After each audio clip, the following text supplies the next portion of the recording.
ఇదిగో 1,00,000 రూపాయలు.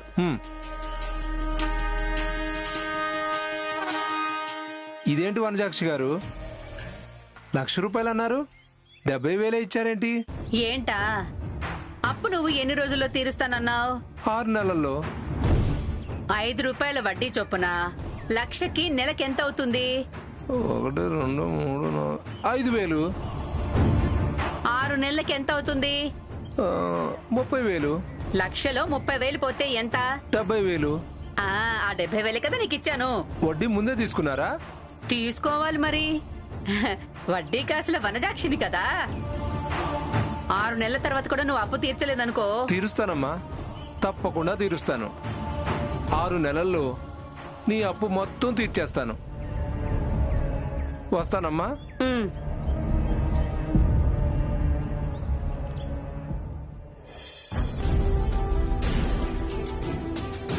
అద్దె మనుషులు ఫ్రీగా పంపించిన సరుకులు సర్దుకుందాం.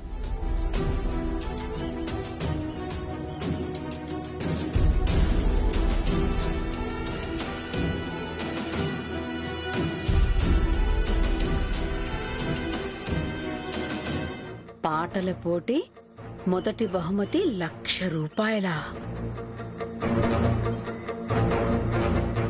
పాట పాడి గెలిస్తే 1,00,000 రూపాయలు ఇస్తారా?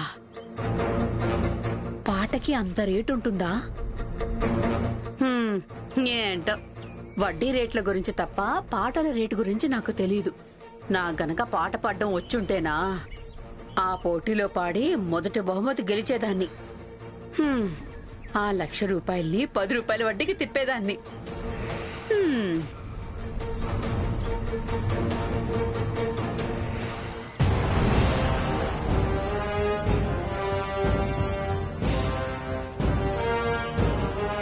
ఏంటి అన్ని రాళ్లే కనబడుతున్నాయి?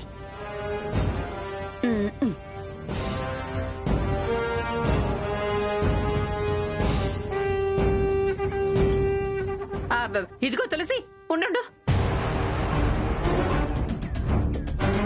ఏంటొదిని గారు? సరుకులు కొనేటప్పుడు చిన్న చిన్న కిరాణా షాపుల్లో కొనొద్దమ్మా, పెద్ద పెద్ద సూపర్ మార్కెట్లలో కొనాలి.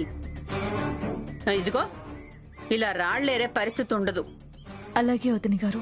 అవును, అడగడం మర్చిపోయాను, మీది ఏ ఊరు?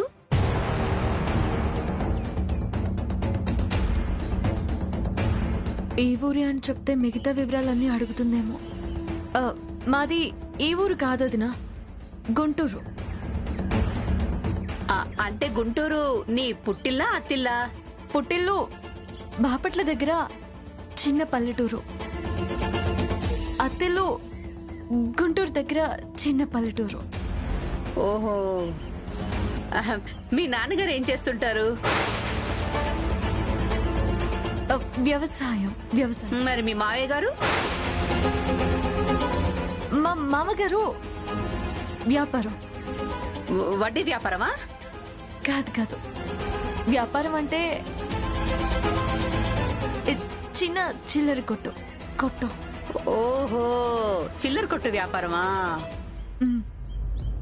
మీ మామగారు ఆ చిల్లర కొట్టుని పెద్ద కొట్టు చేయాలనుకుంటే ఓ 10వ పరకో అప్పు అవసరం ఉంటుంది కదా.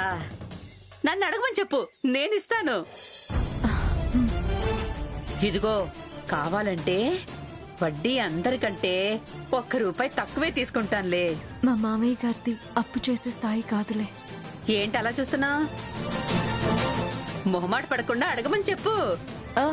అలాగే వదినా, చెప్తాను. సరే, వెళ్ళి పనిచేసుకోమ్మా, పనిచేసుకో. టైం వేస్ట్ చేసుకోకూడదు. అలాగే.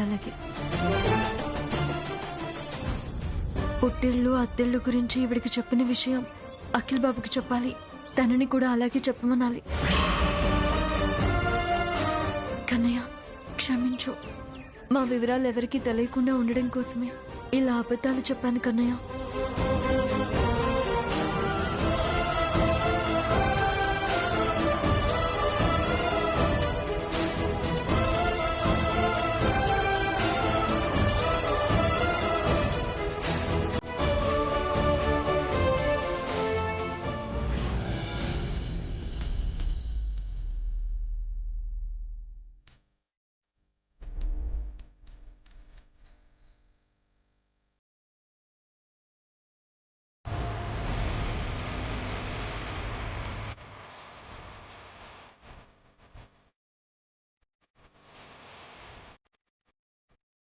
ఆ, ఎంత వాళ్ళ సంపాదన?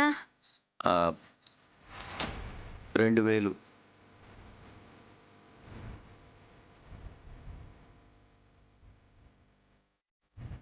ఏంటి అలా చూస్తున్నావు? అంటే బయట నుంచి వచ్చిన మొగుడికి ఏ పెళ్ళమైనా మంచినీళ్ళు ఇస్తుంది. ఆ, నువ్వు డబ్బులు తీసుకుని లెక్క పెట్టుకుంటున్నావు. మంచినీళ్ళు కావాలా నీకు? ఆ, అలా లోపలికెళ్ళు, అక్కడ బిందె ఉంటుంది, గ్లాస్తో నీళ్లు తీసుకొని తాగే. అలాగే మంచినీళ్ళు తాగాక బాత్రూంకి వెళ్ళి స్నానం చేసొస్తే స్నానం చేసి వస్తే వేడివేడిగా వంట చేశాను, అన్నం తినేస్తే అన్నం తినేస్తే ఆ తర్వాత ఆ, ఆ తర్వాత వెళ్ళి పెట్రోల్ బంక్ లో డ్యూటీ ఎక్కుదువు గాని.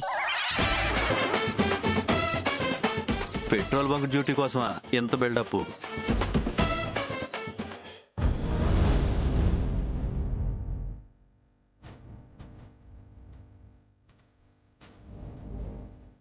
ఏంటి అతను అంత డల్గా ఉన్నాడు?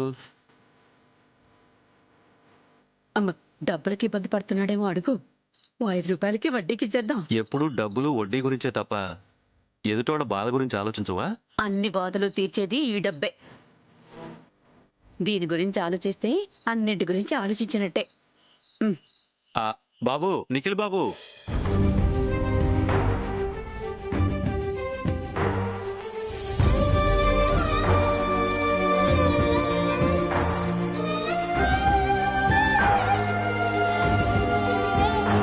ఏంటి బాబు అలా ఉన్నారు? ఏం లేదండి, కొంచెం నీరసంగా ఉందంతే. ఉద్యోగం కోసం తిరిగి తిరిగి నీరసం వచ్చిందా బాబు? అవునండి. మీరు ఉద్యోగ ప్రయత్నం చేస్తున్నారని మా చెల్లెలు తులసి చెప్పిందిలే బాబు. ఎంత ప్రయత్నించినా ఉద్యోగం దొరకలేదు. దానికే డేలా పడిపోతే ఎలా బాబు? మీకు అభ్యంతరం లేకపోతే నేను మీకు పని చూపిస్తాను. ఏంటది? నాలాగా మీరు కూడా ట్రావెల్స్లో చేరి బైక్ నడుపుకున్నారనుకోండి, రోజుకి 1000-2000 సంపాదించుకోవచ్చు.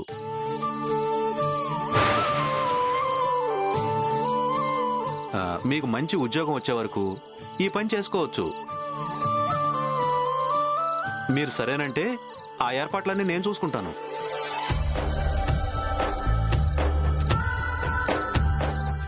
బాబు, తొందర ఏం లేదు.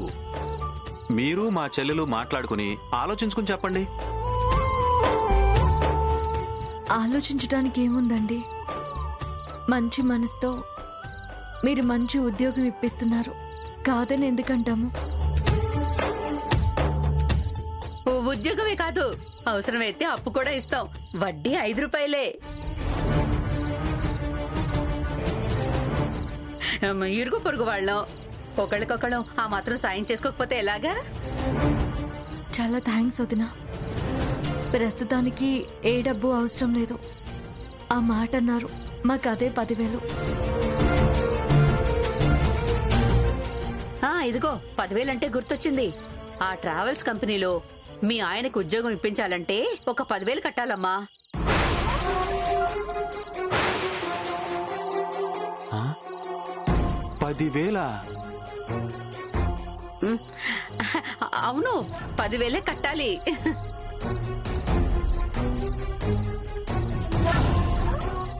మీరే కదా చెప్పారు, మర్చిపోయి ఉంటారులే. ఆ 10,000 మేం కట్టేస్తాంలే అమ్మా, తర్వాత వడ్డీతో సహా తీర్చుకుందరు గానిలే. అలాగే వదినా. థ్యాంక్స్ అండి. ఉద్యోగం కోసం అవస్థ పడుతున్న ఈ పరిస్థితుల్లో మాకు మంచి ఉద్యోగం చూపించారు. Thank you very much. మనలో మనకు థ్యాంక్స్ ఎందుకు బాబు?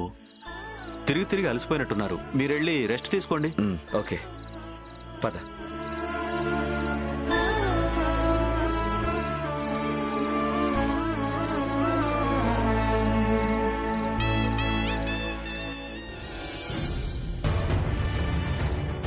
ఏంటి వనజ, ట్రావెల్స్ దాంట్లో 10,000 కట్టాలని చెప్పి అబద్ధం చెప్పావేంటి? మరి ఊరికే ఉద్యోగం ఇప్పిస్తారా ఏంటి? కనీసం 10,000 నొక్కాలి కదా. నువ్వు మారవు. అవును, నేను మారను, నువ్వే మారాలి. రా.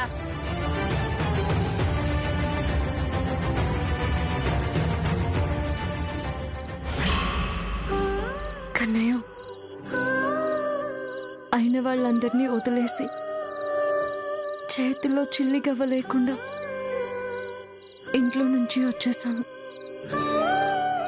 ఏ పని చెయ్యాలో, ఎలా డబ్బు సంపాదించాలో, ఎలా బ్రతకాలో తెలియకుండా అయోమయంలో ఉన్నాము. అటువంటి పరిస్థితుల్లో సత్యం అన్నయ్య ద్వారా నువ్వు మాకొక మార్గం చూపించావు. అఖిల్ బాబు అలా బైక్ రైడింగ్కి వెళ్ళి రోజుకి ఎంతో కొంత సంపాదిస్తే అలా గడిచిపోతుంది. ఆ తర్వాత నిదానంగా కొంచెం కొంచెం కూడబెట్టుకొని ఏదో వ్యాపారం చేసుకుంటాము. ఆ వ్యాపారంలో అఖిల్ బాబు విజయం సాధించేలా ఆశీర్వదించు. ఎవరితో అత్త మాట్లాడుతున్నావు? ఇక్కడ ఎవరూ లేరు కదా? ఉన్నారు. ఎవరున్నారు? ఇదిగో ఈ కన్నయ్య ఉన్నాడు. ఆహా, ఆ కన్నయ్య బొమ్మ. కన్నయ్య మీకు బొమ్మలా కనిపిస్తున్నాడు కదా? అవును. కానీ నాకు బొమ్మలా కనిపించడు. మరి ఎలా కనిపిస్తాడు? కన్నయ్య నాకు తల్లిలా కనిపిస్తాడు, తండ్రిలా కనిపిస్తాడు, గురువులా, దైవంలా కనిపిస్తాడు. అంతేకాదు, నాకు ఫ్రెండ్ లాగా కూడా కనిపిస్తాడు కన్నయ్య. ఓ, అందుకే నాకెంత కష్టం వచ్చినా కూడా నేను బాధపడను. కన్నయ్య ఉన్నాడు కదా, కంగారు ఎందుకులే అనుకుంటాను. అవునా? మ్, అక్క, అది అత్తకిచ్చేద్దామా? ఇచ్చేద్దాం. ఏంటది? గిఫ్ట్. నీకు గిఫ్ట్ ఇస్తాం. ఏం గిఫ్ట్? సర్ప్రైజ్. అరే, నువ్వు వెళ్ళి తీసుకురాపో. ఉమ్.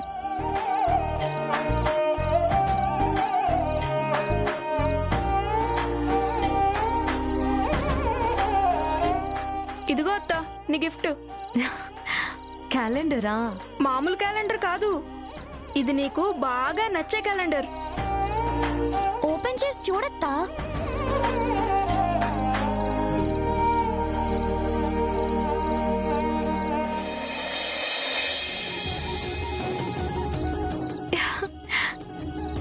ఎంత బాగున్నాడో. బాగుంది, చాలా బాగుంది.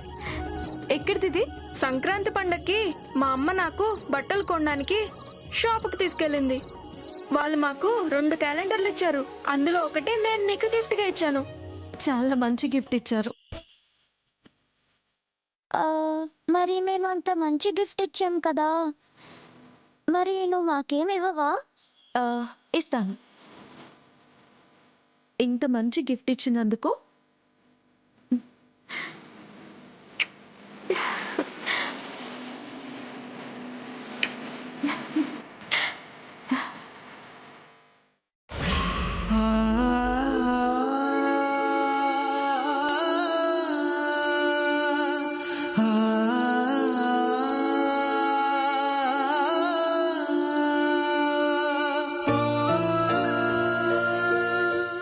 కష్టం అంటే ఏంటో తెలియకుండా పెరిగిన అఖిల్ బాబుకి నా వల్ల ఎన్ని కష్టాలు వచ్చాయో. ఏ జన్మలో ఏ పాపం చేసుకున్నారో. నాకు భర్త అయి ఎన్ని కష్టాలు పడుతున్నారు.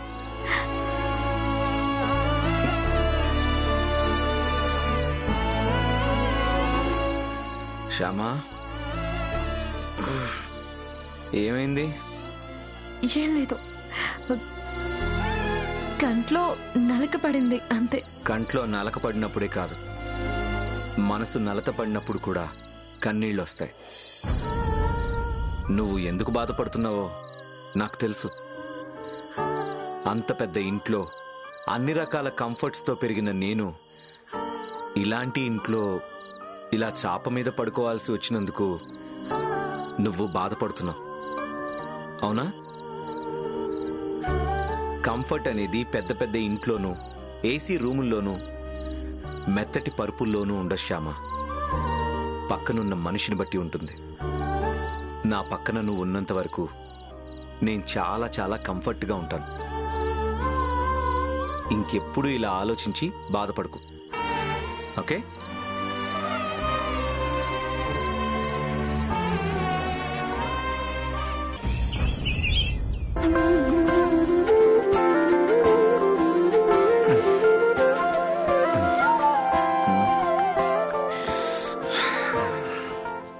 Good morning Akhil Babu. Good morning. Coffee. Thank you.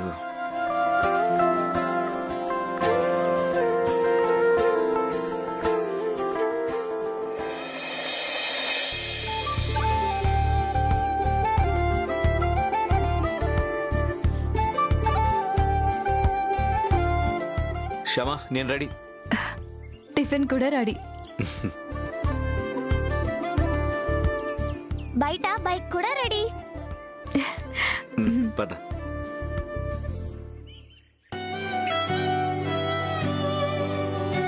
Shyama, first time రైడ్కి వెళ్తున్నాను కదా, నువ్వు ఎదుర్రా. అలాగే అఖిల్ బాబు. బాయ్ పిల్లలు.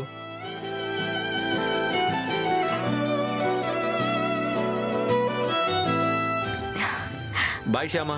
బాయ్ అఖిల్ బాబు. బాయ్ మామా.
ఆహా, అదిరిపోయింది. శ్యామకు ఫోన్ చేయాలి.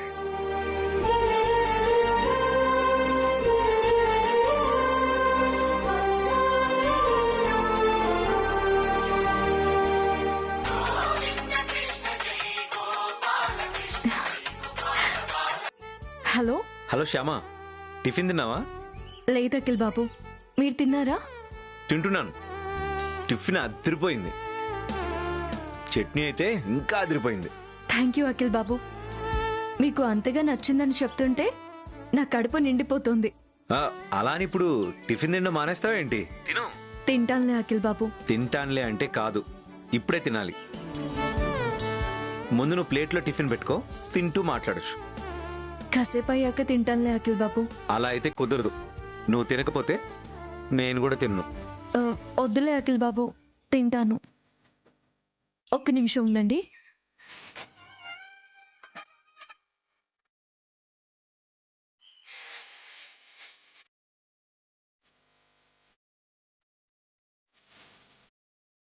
ప్లేట్లో పెట్టుకున్నావా? పెట్టుకున్నాను స్వామి. నోట్లో పెట్టుకున్నావా? తింటున్నాను, ఆగండి. ఎలా ఉంది టిఫిన్? అదిరిపోయింది కదా?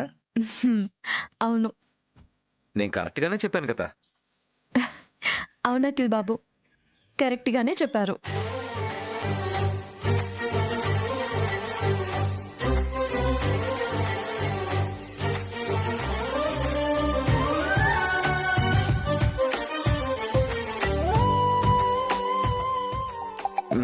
ఒక్క నిమిషం. క్షమా, నాకు ఇంకో రైడ్ బుక్ అయింది. ఓకే, నేను తర్వాత మాట్లాడతాను. బాయ్. బాయ్.